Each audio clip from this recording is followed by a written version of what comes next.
안녕하세요. 오늘 우리는 우리 주변의 세상을 만드는 가장 기본적인 재료, 콘크리트에 대한 이야기를 해볼까 합니다.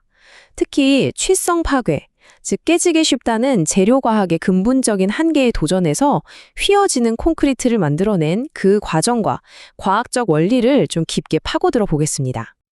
자, 그럼 이런 질문으로 한번 시작해 볼까요? 이건 거의 200년 공학의 역사를 뒤흔드는 정말 도발적인 생각이죠. 아니, 이게 뭐 그렇게 대단한 일이냐고요? 그걸 이해하려면 먼저 우리 문명의 기반이라고 할 수 있는 바로 이 재료, 콘크리트의 아직 근본적인 문제점부터 짚고 넘어가야 합니다. 사실 콘크리트는 현대 사회를 떠받치는 핵심 재료잖아요. 그런데 여기에는 아주 고질적인 기술적 한계가 있습니다. 바로 인장 강도가 너무 낮고 힘을 받으면 그냥 툭 하고 부서져 버린다는 거죠. 이게 바로 우리가 풀어야 할 숙제였습니다. 자, 이 숫자 56,007. 이게 뭘 의미할까요? 이게 바로 미국에만 있는 구조적으로 결함이 있는 다리의 수입니다. 어마어마하죠? 콘크리트의 약점이 뭔지 정말 극명하게 보여주는 숫자입니다. 이게 바로 취성이라는 건데요. 쉽게 말해서 힘을 받으면 거의 변형 없이 부러져 버리는 성질을 말해요.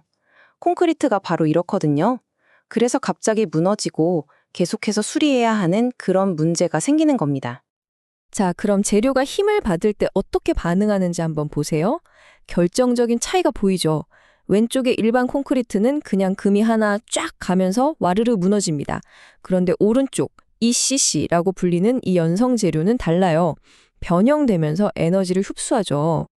자, 그럼 이런 200년이나 된 골칫거리를 도대체 어떻게 해결했을까요?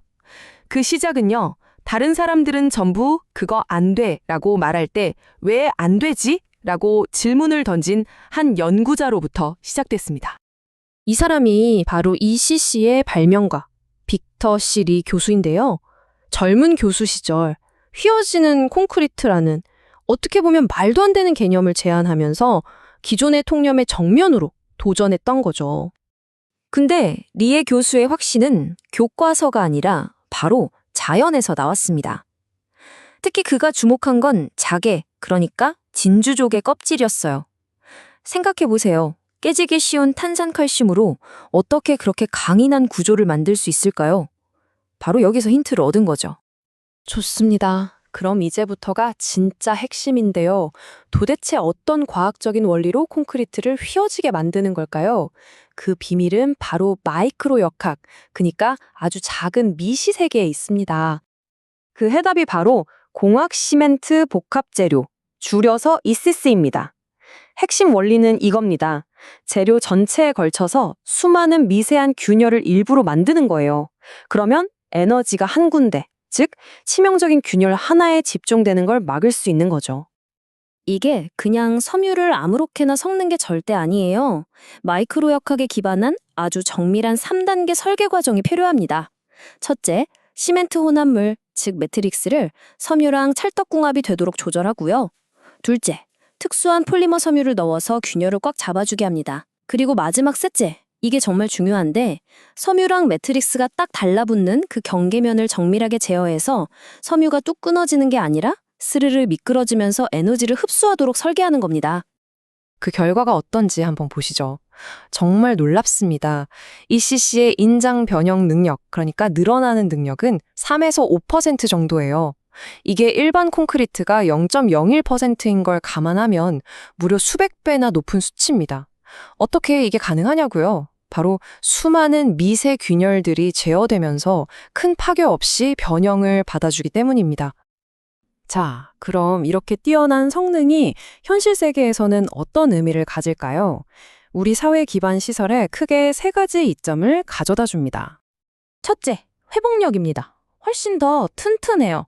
지진 같은 큰 충격이 왔을 때 그 에너지를 흡수하면서도 와르르 무너지지 않으니까 구조물이 훨씬 안전해지는 거죠.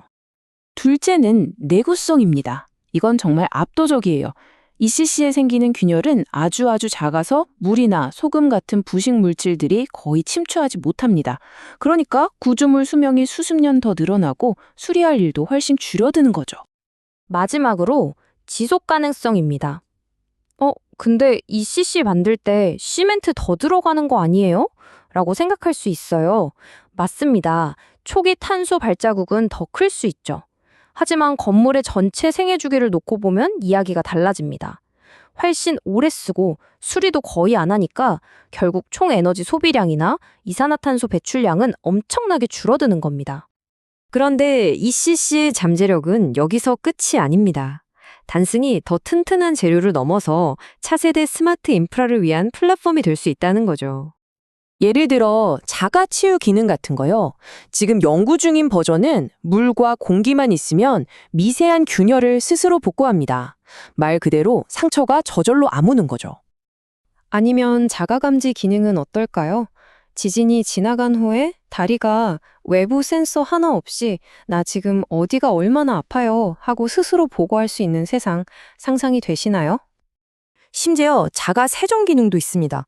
어떤 ECC는 광촉매를 넣어서 햇빛만 받으면 표면에 묻은 오염물질이나 미세먼지 원인 물질을 분해해버립니다. 도시 공기를 정화하는 데도 도움이 되겠죠. 결국 이 ECC라는 사례가 우리에게 보여주는 건 명확합니다. 재료에 대한 아주 근본적인 당연한 생각에 의무를 던지는 것만으로도 세상을 더 안전하고 더 오래 지속 가능하게 만드는 엄청난 혁신이 가능하다는 거죠. 자, 그럼 이런 질문을 던지면서 마무리하고 싶습니다. 우리가 콘크리트를 재창조하는 데 성공했다면 우리가 다음으로 바꿔야 할 기초 재료는 과연 무엇일까요?